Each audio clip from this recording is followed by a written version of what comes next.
Kugan Cassius for the Cassius and Yarde show here on BoxNation. We're at the Peacock Gym. With me, I've got soon to be two and something.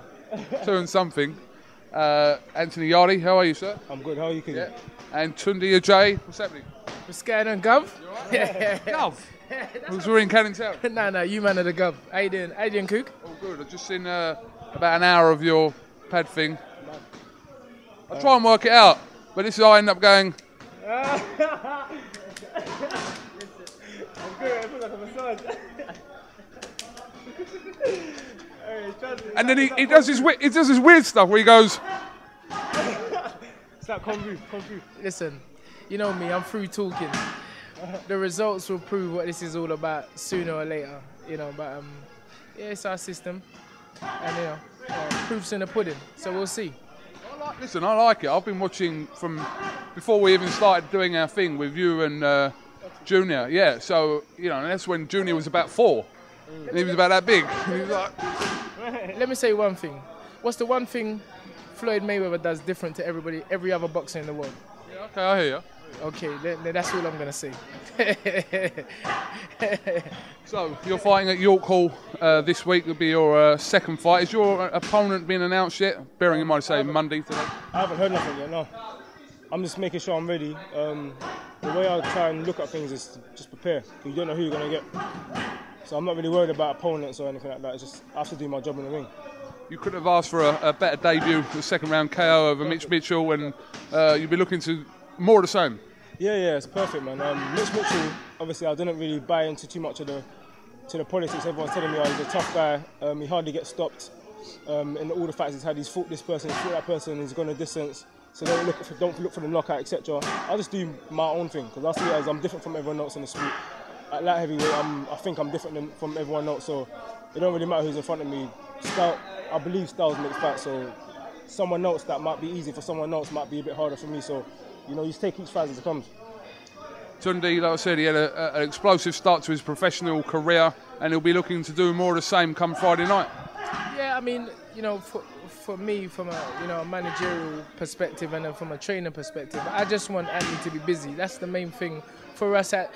Sometimes, having the experience that I got, I mean, you can get carried away with opponents and blowing them away. You know, as you get further, more experience, and it gets harder. So I don't want Anthony to go in there with a mindset of knockout. I just want him to continue to do what he has been doing for the last 2.5 years or so, about 2.5 years, and as training hard, dedicating himself, and we just want fights, and I'm looking forward. As I said, I'm looking forward to it, and step by step, you'll see him continue to develop. But the main thing is fights. We want fights, and right now we're starting well, and we just mean to carry on. Are we a fan of this? I don't know. This reminds me of like kickboxer Tong Po. Tong Po. Yeah, I remember him. He's serious, He was serious. He was very serious, Tong Po. Yeah, no, I've always been like this from young. Just different hairstyles, whatever. The real reason is my mum was meant to do my hair, but she was a guy in that, so she undone it, and I said I'll just pull it in 2 pigtails, do something quick. He's only jealous because he can't grow that hair. No. Listen, even when I had hair, you ain't catching me with them kind of foolishness. Like, me, shoot back and size all the way. Don't get complicated. These young boys, these young lads nowadays, I don't know what they were, Mohicans, all foolishness. But, the main thing is that he does his job the way his job is supposed to be done, and that's... Don't let the hairstyle fool you. No, believe me, don't let the hairstyle fool you. Because, without sounding or saying too much, I'm very excited. Everyone knows I'm excited, but as I say, I've got a wise head, and I just want him to continue doing what he's doing. For me, that's all it's about. It's about continuing doing what he's doing, and as I say, this is a system, and you'll see that no matter what weight you are, as he develops, we're looking at a champion. Before we finish, did any of you watch Miguel Cotto's great win over Daniel Gill over the weekend? Yeah, it was good. It was good. I see Cotto, he's done a bit of boxing. Like, he outboxing a bit because obviously for a middleweight it's kind of small, innit? So I see him boxing, I see him pivoting with the shoulder, and yeah, for me it was an impressive performance because they're saying that guy ain't at his level, But I say as anyone you fight, sometimes at them levels, them guys are harder to fight because they don't box as much. They more like swing and just throw any shot. So yeah, I thought it was a good performance, man. Good stoppage as well. What did you make of it, Tunde? You know, for me, Miguel Cotto is a Hall of Famer. And, you know, people, I think, you know, I guess when people talk about, you know, Floyd Mayweather against Cotto, what people should do is just leave Floyd alone. Like, he's on another planet. But, you know, Floyd aside, Miguel Cotto is a Hall of Famer. I remember years back when he fought Michael Jennings. Like, it's levels. Like, Daniel Gill ain't that level. So, Miguel Cotto done what I expected him to do. You know, I think the next fight for Cotto is Kaleno. It's got to be Kaleno, and then we'll see. Because for me, Kaleno is the future of boxing, apart from Anthony Yarde. There was a moment after the fight where Cotto was asked about whether he'd fight Golovkin. And he went, Yeah, so you kind of went, so will you fight Golovkin? Well, I don't know. No, listen, I think I'd say the same as well. No, listen. Everybody's getting excited. Look, these things happen. I mean, people get too excited. You know, this Golovkin is knocking. I'm not saying that he's not this and that, but come on, man. We need to fight somebody first before we start talking about. It's quite obvious he's a big puncher. It's quite obvious he's a technical machine. But I want to see him against some live opponents. Stop calling out small guys. Fight Andre Ward. You understand? Fight the light heavyweights. Fight these guys. Fight the super middle. No, he's cool, but he's calling out them, man. I'm not saying that. See, this is where me and him. I'm not saying that he's a good fighter. I'm just saying that stop looking at the small guys. Miguel Cotto started his career as a lightweight. You understand? He's not a middleweight, really. We take middleweight fights because they suit us, but he's not really a middleweight. Deal with the middles and super middles. Okay. Yeah, that's what I'm saying. Golovkin's you can see he's a big guy. For that weight especially, he's big. But I think GGG, I think Canelo will give him more of a battle for his money than Cotto would. He's younger and fresher. Fight Carl Froch. Anyway, I'm not even thinking about them Americans. I'm dealing with the British boys. Fight my brethren Carl Froch.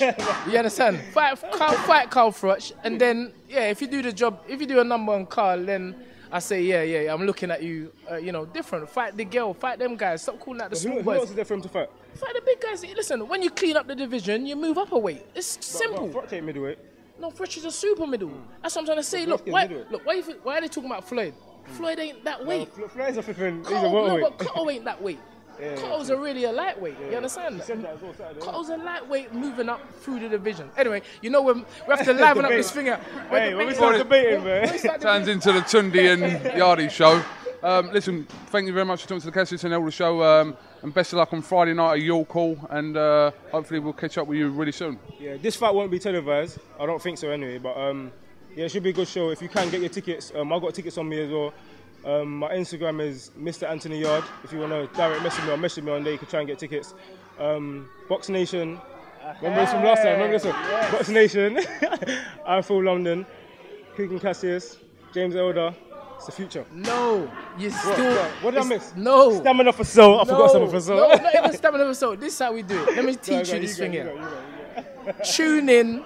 Get your biscuits. Your chocolates. Your donuts, Cassius and Elder every Thursday, 8 o'clock. BoxNation, 8 p.m. live direct. BoxNation, the home of champions in the making, Anthony Yarde, and many more. So tune into BoxNation, James and Hilda. Oh yeah, Steve Bunce moved to Friday evenings now, so don't forget that. Big up my brethren Buncey. I love ya. We want a Buncey interview. No, listen. We want a Buncey interview. Make sure Steve Bunce, you hearing what I'm saying. Tunde Ajayi, Steve Bunce, Anthony Yarde. It's got to be done. James and Elders are the only ones who's been bigging us up from creation, so we ain't gonna stop bigging up that. Big up Frank Warren, the whole of the. That's a way of saying. Big up. Thank you for the interview. And many more to come. Many more. Appreciate it. Kugan Cassius, thank you very much here from the Peacock Gym.